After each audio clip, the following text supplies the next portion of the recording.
An important person can be defined as a person who touches the lives of others in a deep way. Some might think of women who helped to shape the world in which we live in, who are admired for their groundbreaking charity work. Some may think of inspirational people who have helped to create a better world, who aspired for a more equal and just society. And some may think of American suffragists that campaigned for women's equal rights and who played a significant role in women gaining the right to vote in the United States. But when I think of the person who has touched my life in a deep way, I don't think of anyone you could find on Google. I think of my dad, my protector, my biggest supporter, my teacher, my shoulder to cry on, my strength, my inspiration, my dance partner, my best friend.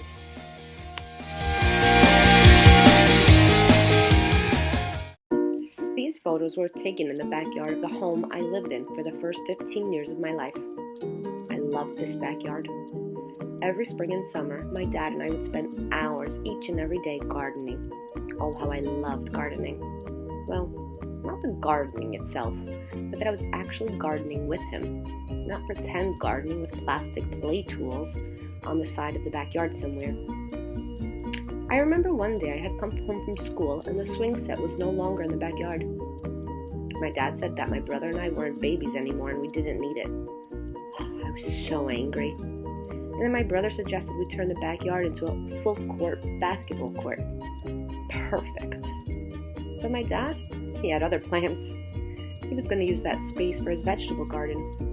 He had already bought the seeds and was waiting for me to come home from school to teach me how to prepare and plant the seeds for our new vegetable garden. All of a sudden, I forgot how mad I was about the swing set. This photo was taken on an unusually warm December night in Rockefeller Center. My dad didn't want to go, and I didn't want to go. I hadn't slept in days. I hated the idea of doing the cliched Christmas things when this year, all I wanted for Christmas was for Christmas to disappear.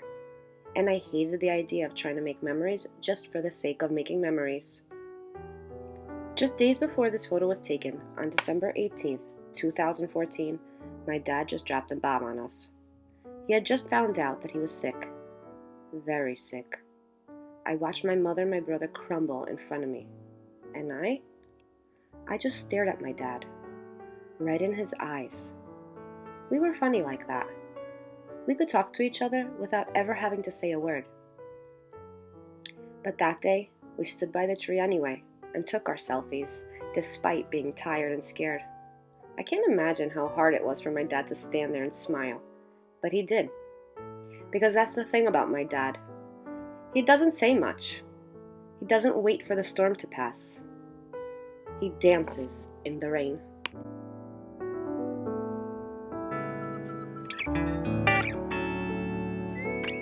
This year for Thanksgiving, my dad prepared a big fat Greek meal, large enough to feed a small country all by himself.